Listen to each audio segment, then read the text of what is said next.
Alright, welcome back to part 2 of Deathclaw hunting with a Switchblade.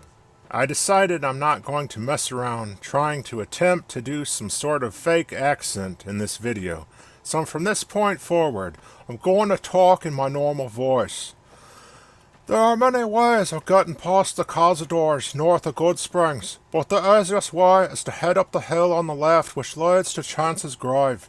If you happen to have a shovel, you can dig up this unique combat knife, which was a hell of a lot better than the piece of shite we're using for this challenge. Once you reach Chance's grave, all you have to do is run through until you're in the clear. Easy peasy. But before I do that, and since we're already here, how about we try to do some Cazador hunting with a switch? Unless you can manage to kill a Cazador, there's no possible way you could ever kill a Deathclaw. So let's put this to the test right here, right now.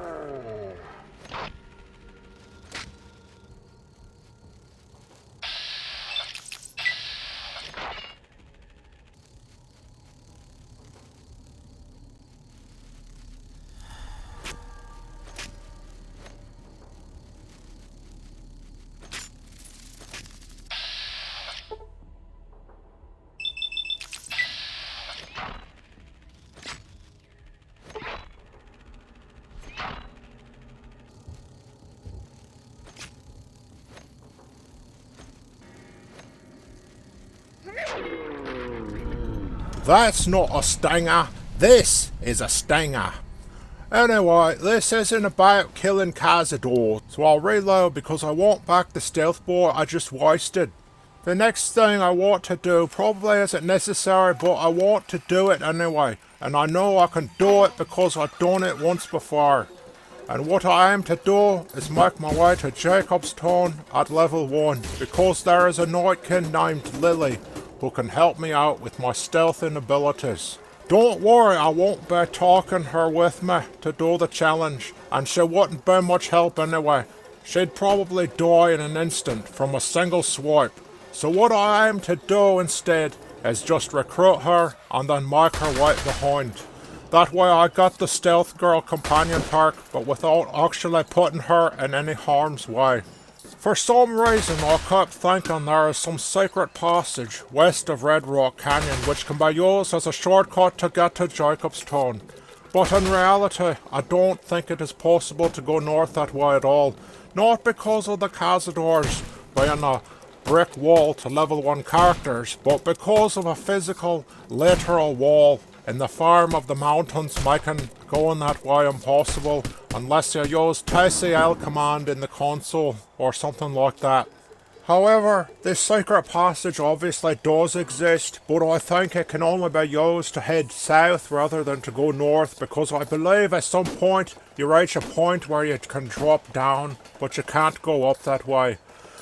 If only it were just as simple as the Cazadores being a brick wall to level 1 characters, because that is something I can overcome, because I'm just that damn good, unlike a certain other YouTuber. But since this passage is blocked off by a literal physical wall, it don't matter how good we are, because we just can't do it. But what we can do instead is take the long ass way around to a land which is far and away. But before I go to Jacobstown, let me try my hand at hunting down a young Deathclaw. I know from experience there's a few young uns in the hills just to the east of Bonnie Springs. We gotta be careful so we don't get spotted by the vipers in Bonnie Springs who can easily mark the hell out of us, being that we're only level 1 and all we got is this shitty ass Switchblade. I'd love to stealth up and mark them, but I know they're just too powerful. And they don't fight fair. It's like a Royal Rumble in the WWE when everyone dogpiles on one person. They're a bunch of fucking cowards. And the Deathclaws are the same way, which is why I'm going to focus on this straggler who seems to be isolated from the rest of the herd. About a turbo and a gigabyte of RAM should do the trick.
And that's your lot. We done it.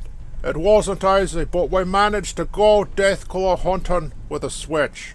Granted, it was just a young Deathclaw. It's not like we killed the alpha male or the mother or anything. Nor could we. We've seen how difficult it was just to kill this one. I don't think all the turbo in the entire game would be enough to clear out Quarry Junction with a Switchblade.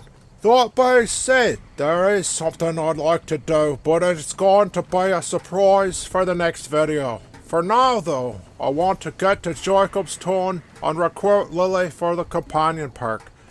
And by the way, I reloaded the save, so I'm back to 2 stealth boys and my turbo is back. I'm pretty sure I'll need it for what I want to do in the next video. Heading north towards Jacobstown is an extremely long and perilous journey, which takes us past fire geckos, fiends, and of course Cazadores. I've done it before though, so I know it can be done. This time, I'm hugging closely to the cliffs, and in doing so, I am able to avoid aggroing the fiends entirely this time, unlike the previous time when I got blasted by them and nearly died. Anyway, it is a long journey to get to Jacobstown, but finally we make it, and in one of the bungalows there's a Grognak the Barbarian skill book and a victory soda. This skill book is very useful indeed because we are using melee after all. In order to recruit Lily as a companion, we have to talk to the old enclave dude inside of the main building. And we can also talk to the ghoul lady named Calamity, who we can barter with. And unlike Chet and Goodsprings, she can also do repairs. This is great because it means we can get the shitty ass Switchblade up to a somewhat decent condition. It is still a shitty weapon though, but thanks to Calamity, it is a little bit less shitty now. Alright. Now, all we have to do is to talk to Lily and recruit her. But we're only going to recruit her for the companion perk, doubling the time of stealth boys and extra critical damage are very handy indeed for this sort of build and this sort of challenge. This stacks together with Logan's loophole for a combined 400% duration on the stealth boys, and considering how rare stealth boys are in New Vegas and there's no permanent stealth boy analog like the Chinese stealth suit in Fallout 3, it means this perk is very useful indeed. But that is all we need from Lily, so I tell her to wait right where she is, and then I fast travel back to Goodsprings. Even though Lily is thousands of miles away, she is still considered part of the party, and her companion perk still applies. And that is the end of this video. Stay tuned for the 3rd installment where I will show you a secret shortcut to reach Melissa at the quarry. Make sure you watch it because I'll have something very exciting to cook up.